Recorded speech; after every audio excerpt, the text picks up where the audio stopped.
Hi, Chris Smith here from Storytelling Schools, here to tell you another story. This one's called The Children of Wax, and it's a story about being stuck inside and wanting to go outside. Maybe some of you know what that's like. Hope you like it. It's a kind of story of, well, mystery, maybe you could call it mystery. Let's see what you think. Hope you like it. Children of Wax. And it goes like this.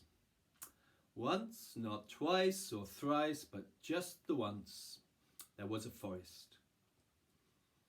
And every day the sun blazed down on that forest, hot, hot, hot. And in the middle of the forest there was a village of huts, and the sun blazed down every day on the thatched roofs of those huts. And the kids went out to play a little, and then they came back in again when it was too much for them, and the adults worked in the fields and went hunting, and life passed like that. In one of those huts there lived a hunter with his wife. And when she gave birth to her first little baby, the midwife looked at it and said, "But there's something really different about your child, something special, I guess. Your baby is made of wax. Never let that child out in the sun or it will melt." And the mother nodded. "Okay, give him to me. You're my little wax baby, I'll take care of you. Can you go out at night?" "Yeah," she said, "just at night when it's cool, never in the sun." And time passed, and the baby stayed indoors all day, and a brother and sister were born, both made of wax. And the mother in the day would tell them stories about the outside world, about the mountains and the forests and the rivers and the oceans, and they'd imagine them and want to see them. But she'd say, "No, children, you will never go outside and see them. You cannot. It's too dangerous. Stay in here." And every day the kids would look out the window, look at the birds, look at the animals, look at the trees. And the eldest son, he wanted to go. Sometimes he'd sing to himself as he watched and longed to be free. "I want to be free, go out in the sun. I want to be free, to find my own way. I want to be free, to fly like a bird. I want to be free. I want to be free." And he watched and he sang and he sang and he watched until one day he couldn't bear it any longer. And he ran outside into the sun and shouted, "I'm free." But at that moment, his body began to melt. His brother and sister watched as he collapsed down into a puddle of wax on the ground, melted and liquid. They watched all day as the puddle just sat there. They waited until night, and then they went outside and they brought the wax inside and they moulded it to the shape of a bird. The sister said, "He loved birds, let's make him a bird." And then they took leaves and put it on the wax to make it look like feathers, and then they took it and popped it back outside in the night. And when the morning came at sunrise, they were watching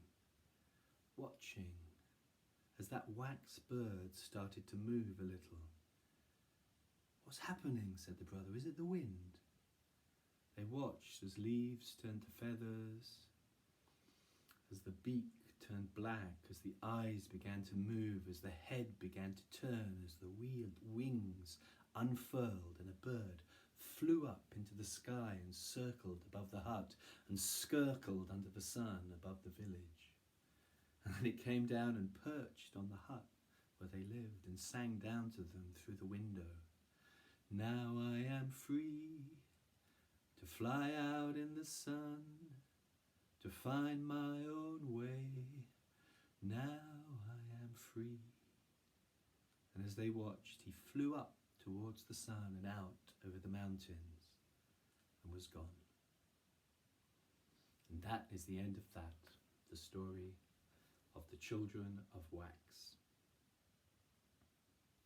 Now, you've heard it. What are you going to do with it? Remember, we have our 8 things you can do. You can tell it, you can talk it, you can act it, you can draw it, you can sing it, you can research it, you can write it, and you can recycle it. Let's have a think about this story. First of all, the telling. So, if you want to learn to tell it from memory, the way I just did, then do yourself a little story map, maybe something like this. Here's the forest and the hut and the sun blazing down every day. Here's the hunter and his wife in their hut. Here's the baby made of wax, never go outside. 3 of them. There's the mother telling the stories about the world and how it is. The mountains and the forests and the oceans and everyone listening, but they can't go outside. Here's the eldest son looking through the window, singing a song about how he wishes to be free. Here's the puddle when he goes outside and melts under the sun. Here's the bird that they make from wax and leaves and twigs. Here's the bird flying off and coming back and singing. And then off over the mountains, out into the wider world. So that's the kind of map you can use to get to know the sequence of events in the story, something like that. And then you might want to find some gestures to remind you of what happens in the story. So they could be like this. Let's see if I can do it in this direction. Stepping the story, we call it. So forests and huts and blazing sun. Hunter and his wife. Baby of wax. Don't go outside. I want to be free.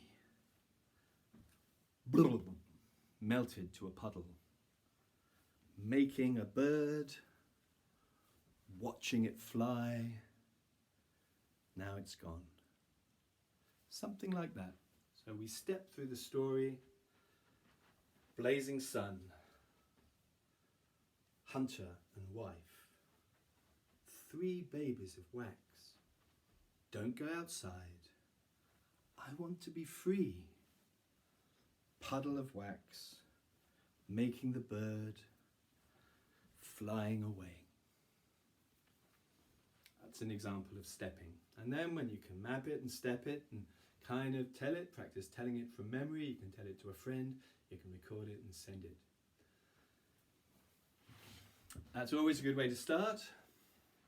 But as well as that, you can talk about it, what's going on here, what's going on for the children, what's going on for the parents, what's the story mean? It's not obvious what this one means, so talk all about that.